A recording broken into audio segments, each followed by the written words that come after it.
దేశంలో అసలు ఏం చెయ్యాలనుకుంటున్నారంటే, దేశంలోనే అంతర్గత యుద్ధం సృష్టించాలనుకుంటున్నారు. పాకిస్తాన్ ప్రత్యక్ష యుద్ధంలో మనతో గెలవలేదు కాబట్టి, ఇక్కడ మత యుద్ధం చేయాలనుకుంటోంది. మన దేశంలో మన దేశం పట్ల భక్తి లేక, పాకిస్తాన్ మీద ప్రేమతో లేదా పాకిస్తాన్‌ను నడిపేటటువంటి ఇస్లామిక్ సామ్రాజ్యపు లెక్క కాబట్టి, అలాంటి ఇస్లాం మతం మీద అభిమానంతో, ఈ దేశం మీద ద్వేషంతో తయారై, పాకిస్తాన్ మీద ప్రేమతో పెరుగుతున్నటువంటి ఉన్మాదులు కొంతమంది, లేదా మన మధ్యలో విద్యావంతులుగా ఉండి మరి ఉన్మాదంతో రేగిపోతున్నటువంటి వాళ్ళు మరికొంతమంది.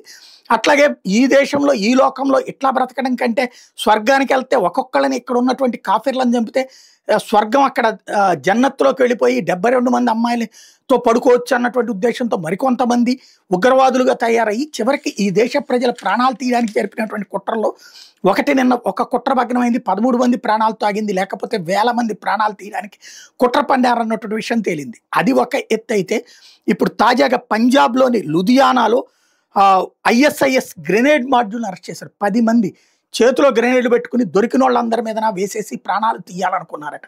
ఏదైతే కొన్ని చోట్ల బళ్లతో గుద్దించడం, కార్లతో గుద్దించడం, ఎలా అయితే చంపేస్తున్నారో ఇట్లాగా. ఫస్ట్ కావాల్సింది ఏంటంటే, ఏ మత పెద్ద అయినా సరే మతం కోసం ఎవరినన్నా అన్నోళ్ళని చంపేయాలి. వాడు ఏ మత పెద్ద అయినా సరే, మన మతం కోసం ఎదుటి మతం వాడు బతకడానికి వీల్లేదన్నోడిని కాల్చి అవతల పడేయాలి. లేకపోతే ఇదే మతం వాళ్ళైనా ఆడిని చంపేయాలి, ఉరిదీసేయాలి. లేకపోతే ఈ దేశానికే కాదు ప్రపంచానికే ప్రమాదం.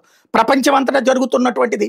చదువు సంజరాని సన్నాసులు, దద్దమ్మలు, మత పెద్దల ముసుగులో తమ మాట వినే, తమ మాట నమ్మేటటువంటి అమాయకమైనటువంటి వాళ్ళని తీసుకొచ్చి ఈ మత ఉన్మాదంతో తీసుకెళ్ళి, నువ్వు ఇక్కడ బ్రతకడం వేస్ట్, అదే స్వర్గంలోకి వెళ్ళిపోతావు, ఎల్లగానే 72 మంది అమ్మాయిలు వస్తారు, 200 మంది అమ్మాయిలు వస్తారు అని చెప్పి, మరి అమ్మాయిలకి ఎవరు వస్తారో మరి తెలియట్లేదు. అమ్మాయిలకి మరి ఎవరు వస్తారు జన్నత్కి వెళ్తే?